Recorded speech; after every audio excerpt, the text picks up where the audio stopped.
Welcome. If you want to set up alarm clock in your LENOVO Tab M10, for the first you have to go for your clock. So let's go for the menu, tap on your clock, and right now we have to go for the alarm right here. And here we got the 2 default alarms, so we can, for example, activate this one.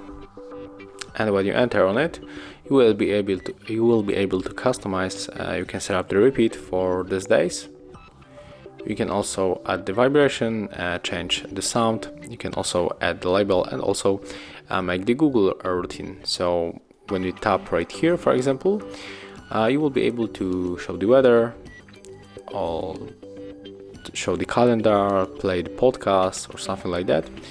And when you just select wherever you want, you have to just click here to save.